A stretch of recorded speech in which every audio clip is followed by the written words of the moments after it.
How's it going, everyone? Out here on this beautiful, gorgeous day, and I've found some people who are protesting. They're exercising their First Amendment right. So what I intend on doing is I kind of want to go up to them and talk to them and, try to better understand their point of view. Hopefully they'll be a little bit more receptive than a lot of other people that are constantly on the internet. So let's go take a look at this. Hopefully they're decent people.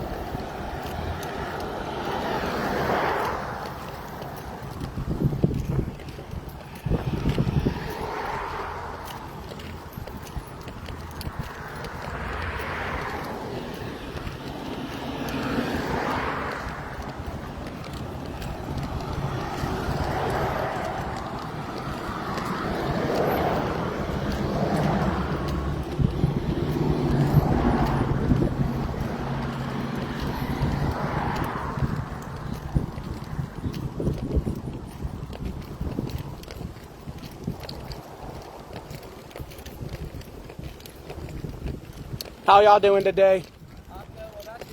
Doing pretty good. I actually drove by and I was able to read your sign, the one that says ban assault rifles and actions are stronger than prayers. You know what? I completely agree. I actually wanted to come over and say that, believe it or not, I'm a civil rights activist. Heck yeah. And whether I agree with your signs or not is irrelevant. You guys are practicing your First Amendment right, and I actually want to congratulate y'all on that. Just so y'all know, I actually am doing a live stream right now. I was actually hoping to talk to y'all a little bit about it. I mean, because in reality, that's what a protest is about, is trying to get your message out there, right? Yeah. So, if you don't mind, I mean, like I said, I just want to kind of get your thoughts on your thoughts on your signs. Okay. Me personally, I always have dreams where I go to school and I get shot. And then, when there was that mass shooting in Minneapolis, that was just kind of the breaking point for me. And I was like, I don't want to go to school anymore. I completely agree about that. My nephew actually goes to school right around here, and believe it or not, I fear for his safety because I love him more like a son than I do a nephew sometimes. Yeah, no, I get And that. actually, I do already agree, actions are stronger than prayers. I mean, hence why I'm trying to have a dialogue about it now. Yeah. Now, I kind of want to focus more on the ban on assault rifles. You make a actually good, valid point. Granted, I admit I don't know that much about the shooting that happened in Minneapolis. I don't know what kind of weapon was used. But with that being said, most school shootings that occur, it's usually things like handguns and shotguns and usually not assault rifles. But you do know that by definition, anything can be considered an assault weapon of some type because of the actual definition of what assault is. Like, if I were to come up here being aggressive to you, that in itself is a form of assault. So, just my personal opinion, I don't think your sign is actually totally accurate on what it was. But there should be certain regulations, I do agree, should be put in place. But at the same time, most of the regulations, this is, again, my opinion, that the government tries to put in place are actually trying to hinder actual law-abiding citizens. And regardless of whether it's against the law to own a gun or not, criminals don't care about the law. They're going to get it one way or another. I just think, I think that there should at least be restrictions on, automatic rifles, because it's, a lot of the school shootings, there was one at my old school. Somebody got shot in the parking lot. They got shot in the shoulder. Believe it or not, there actually are strict regulations on automatic weapons. The average civilian cannot legally own a fully automatic weapon. That's why, let's say if they get I'm going to use one of the most common ones that people talk about, an AR-14 or 15, are not even actually fully automatic. They only have two settings, which are semi-automatic, which what a semi-automatic means is that they don't have to constantly shoot, reload. It makes it so that they can come out a little bit more quicker, just not rapidly. And then a lot of them also have a setting that is for a single shot at a time. I just think it's sad that we live in an environment where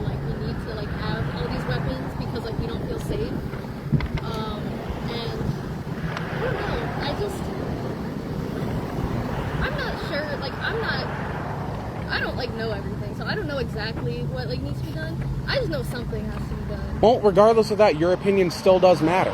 Get your word out. And again, I applaud y'all for exercising your First Amendment right. Thank you. There was actually, it was supposed to be like a national school walkout, and nobody participated. Nobody except us participated. Yeah. I'm actually kind of surprised my nephew didn't, because he's very big into things like this as well. We walked out from the school right up there. I believe it. I think a lot of people haven't heard about it. Yeah. Like, I asked people about it, and they're like, oh, what, when? And I was like, what, you guys didn't know? Yeah, and then the people who said they were going to do it were like, actually, we don't want to do it. Actually, we're scared of getting in trouble. Class. I mean, like, I get that, but, like... Yeah, and I'm just like, if you're not going to do anything now, when are you going to do something? Exactly.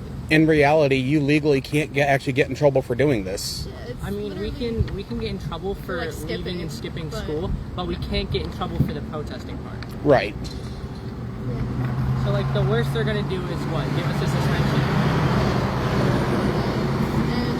And I'm not going to lie, I got suspended a lot of times in school, so... I only got suspended once. I've never been suspended. Shocking. But it doesn't sound like that bad of a punishment to me. Like, it's just, hey, don't come here. It's like, Don't come here for, like, 3 days. yeah. Okay. What? How is that a punishment? Exactly. Like, I think they're just lazy. They're just hoping your parents are gonna be angry. Instead of actually giving you a punishment that's gonna change your mind about doing that kind of thing again, they're just like, go home. Like, give us something like, I don't know. I don't know why I'm trying to give schools ideas for punishments. no, actually, I kind of agree with you, because that's one of my things is I love pointing out the hypocrisy and stupidity of others. Right? I mean, that's my only real toxic trait. You just like if somebody says something stupid, you're like, it's kind of stupid. I usually laugh at it, so... Yeah. But, no, honestly, I think there should be harsher punishments for people under the age who are trying to handle guns improperly. You can't legally own a gun until you're 18. Well, I think they changed that to 21 in this country now.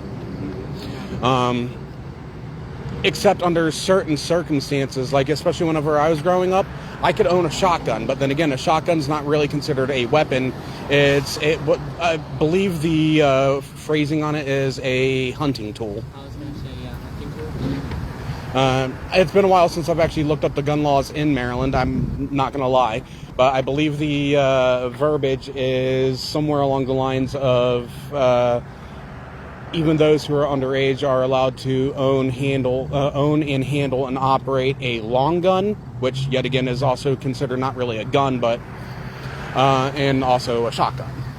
Yeah, which I find that honestly crazy, because like you're letting someone under the age of, what is it? 18 to 21. 23 when your brain's like fully developed. I think for men they say it's 25. For women they say it's actually a little bit later than that. I don't know for sure. Yeah, but that you're letting someone under the age of their brain being fully developed handle a weapon that can kill numerous people in the span of minutes. Seconds, really. Yeah, in seconds, which is it drives me insane. Yeah, and I hate how like whenever it happens, they're just like, oh, like send prayers to the Like, family. It's like prayers are not gonna bring their gonna little do kids shit. back. Actions are stronger than prayers. We're past prayers. We need to do something to make stricter regulations on weapons. We need stronger regulations on weapons. Well, that's actually part. If you remember, I mentioned something similar about that earlier. Yeah. If you don't mind me asking, what kind of restrictions on weapons are you looking for? So, first of all, we need to. I feel like the congressmen that make the laws, they need to look at more research on like when someone's brain is fully developed, and other studies like that, and then make laws that like, what's the word? Legislation. Yeah, make legislation that represents that. So like if the average time your brain is fully matured is like 26 years old, then they should make it so that you can get guns when you're 26. Now, what would you say if I told you some of the regulations that are already in place? One, there's a mandatory background check. Yeah. which means for the background check itself, it's to see if that person has any criminal record and what is on that record. There's more specifically looking for violent crimes, gun-related crimes, just anything violent in general. Now, apart from that, they also require, to an extent, a psychological evaluation to actually see if someone is mentally capable of owning and operating a weapon like that. Though, I think it needs to be a little bit more strictly enforced. I don't know. I feel like whatever systems they have in place currently, they just don't work because we're still getting all these kids shot. And now, if you don't mind me asking, how do you feel about that the majority of school shooters that have been in the, say, past 20 years were at one point children who were being bullied? That's something we need to change in schools. We need to make stricter policies for students that are getting bullied. Teachers need to take it more seriously, because I know that a lot of the teachers that I've talked to, because like I've been bullied before, I know what it's like. I've tried to tell teachers, and then they pretty much just say kids will be kids, it's fine, you'll get over it. Bullying, they pretty much just blow it off as if it's nothing, and I know it's not nothing. What would you say if I told you there's actually laws in place, especially in Maryland, that's supposed to protect against that? Whenever a teacher says something to the extent of kids will be kids, that is something known as deliberate indifference, which in itself is actually a felony. Because those are people who are in positions of authority who are charged with the well-being of their students. And on top of that, if something does happen, if it gets brought up to teachers, administration, or anything like that, they are actually supposed to do something about it right then and there. Otherwise, they can actually face legal repercussions. That's interesting. I didn't even know about that, which is crazy. The fact that it's insane that I didn't know about that. I feel like it should be more widespread among people. Because I've never heard anybody else talk about that besides you. Here's the thing, though. Teachers and administration know this by heart. I promise you that much. But they're purposely not teaching students. I'll get into that a little bit later. The big issue about it is most students' parents aren't aware of that. And your parents should be the ones to really know about it. That way they can take the proper action whenever it comes into it. Now, as for why the teachers aren't actually putting the message out there to their students, and So that they don't get in trouble. that's part of it. The other part of it is, wait for that to go by. The other part about that is the fact that if you go back into the history of the education system for the United States, the education system actually was not originally meant to actually educate us as we're growing. It, one, was meant to be basically just a little daycare for that was free so parents could go and do what they needed to do throughout the day. And two, they're not giving you a proper education. What they're trying to do, and you two look like the type of that would actually understand this, that they're trying to brainwash students into being subservient to the government, when in reality it's the other way around. The government works for us. We pay their salaries, we pay their taxes. Yeah. like, I feel like in like today's like culture, I feel like there's just a lack of care for other people as humans. Like, I just think it's crazy when like I'll like see people online talking about like genocide and stuff and be like, oh, they deserve it. No, I always see people when they're talking about like Israel. No, I've seen it too. That's why I shook my head at it, is because it's... Because they're like, it was in the Bible, so it's okay. And they were like, you know, like a lot of people will say like, will be like, I don't think people in Palestine should be murdered. And they're like, oh, well, they don't support gay people, so they would want you dead. And it's like, that doesn't mean they deserve to die. that doesn't mean they deserve to be murdered. The whole Israel-Palestine conflict is something completely on its own. This most recent conflict, Palestine attacked Israel first. It's already been documented for that. Yet I myself have seen a lot of people out there that are anti-Israel, which makes no sense to me. I've tried talking to some people that were about their opinions on that, and one of the points that was brought up to me, it's still kind of confusing to me, is they're trying to say that the Israelis started it, hundreds and hundreds of years ago. But what does that mean when they've already been living for hundreds of years in peace. Yeah. And people got upset because Israel, they retaliated, and that's kind of how wars start, is somebody attacks somebody, and it's just constant retaliation. No, it just like makes me angry. Like, I always see people talking about like, I was talking to this girl who I was friends with, and she was like, I'm on Israel's side, and I'm like, I don't think you should really take sides because it's all just people just killing each other. You have a bug crawling on your shirt. Oh no! Right down there. There you go. Thank you. Not a problem. But I'm sorry. it's like people will just like, I don't know. I feel like a lot of people will just like look at other people and not see them as people because of some like arbitrary trait, like. And that's what we call racism. Yeah. You look at other people and not register that they themselves are people. Like, I'll see people like celebrating people's deaths because they're like black or trans or whatever, and it's like that's still a person. Like I don't understand. Do you just like think nobody has a brain like you, like, and feelings and families and all that? Like, I just don't understand why people just don't care about people. Like, I just feel like we should all have some kind of baseline respect for one another as human beings, because like before anything else, before I'm like, I don't know. It's like people will look at you, and then that's like all they see. It's like for me, it's like I'm a woman. It's like, yeah, people see me, and it's like I'm a girl, and I feel like they'll treat me like I'm a girl and not treat me like I'm a person, like how everyone should be treated. You know what I mean? Well, I'll say this much. Ever since I graduated high school and I got into the workforce myself, I admit, I've learned to really care about people a lot more than what I used to. With that being said, I've always tried to be a caring person.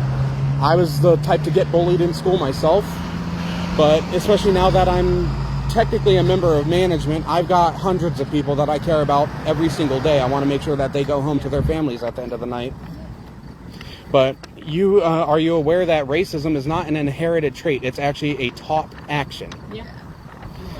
And that's how we actually, in my opinion, that's how we're going to actually eliminate racism, is we have to stop that culture in itself from teaching hate. Because hate in general, not just racism, but hate is exactly. Yeah, like I remember being like really little, and when I would see someone who was different from me, like I wouldn't just immediately be like, ew. I would just be like, oh, that person's different. But I would still like just treat them like a person. Yeah, you treat them like a person and wonder why they're different. You might ask them questions because you're young and curious. Yeah, but if somebody told me that being different is bad, then like I would have grown up to believe. Yeah. Now here's the sad part. I was always told I was the different one in school. Therefore, I was bad. I was the abnormal. Yeah. But for the brief time I was in college, believe it or not, I majored in psychology.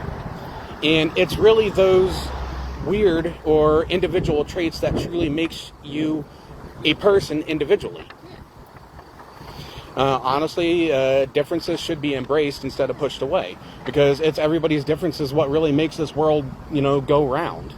I mean, if it weren't for people being different, we honestly wouldn't have differences in different kinds of businesses and goods and needs that we all have. If everyone was the same, if everyone was exactly the same, there would be like one plant. There would be one plant being massively grown, because everybody would be like, oh, I like this the most, so then they would grow that the most.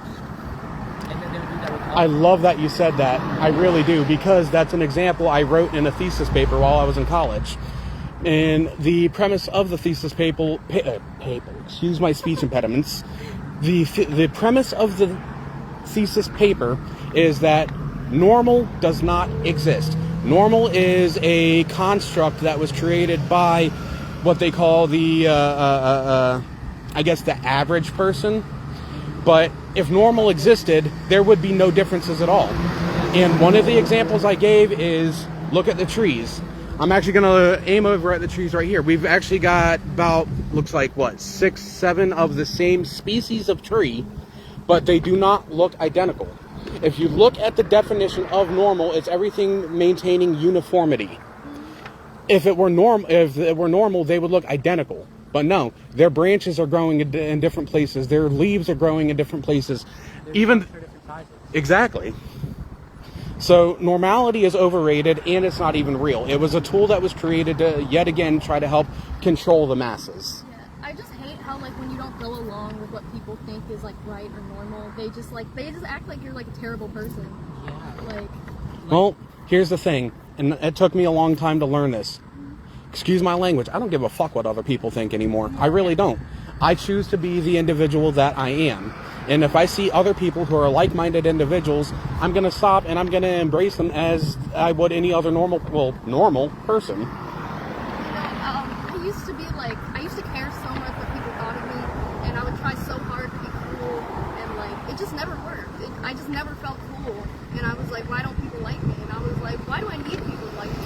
Because I ended up like doing schools, and then I realized like all those people who didn't like me, I'm never going to see them again. And that's what helped me realize I don't give a fuck about other people's opinions anymore. The only person's opinion I care about anymore are my mom, my dad, and my wife. That's it. Yeah, that's fair. Like, I care about the opinions of my friends, my parents, and my partner, and that's it. Or myself as well. Well, absolutely. Everyone should value their own opinions. Hence why I pointed out through our dialogue so far, I've had a couple of personal opinions that I put out there. Yeah. I feel like everyone is just so like hard on everyone and everything. Like, I feel like people are too hard on themselves, and that's why people desperately try so hard to be like normal and like popular. Oh, your own worst critic will always ever be yourself.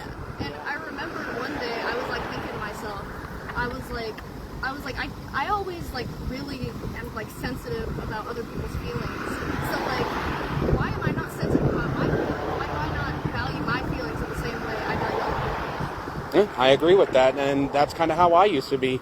And I mean, to a degree, I still do value other people's feelings, but it also depends on the scenario that I'm in. Like in a everyday setting like this, I'm definitely going to be more receptive to y'all's opinions and feelings about it. But let's say if I'm at work, I'm a supervisor, I do sit there and I listen to the people that work under me. I listen to their opinions and their suggestions and everything. And although if it's something that I can't accommodate, I'll tell them why I can't accommodate it or how it's not to. But otherwise, yeah.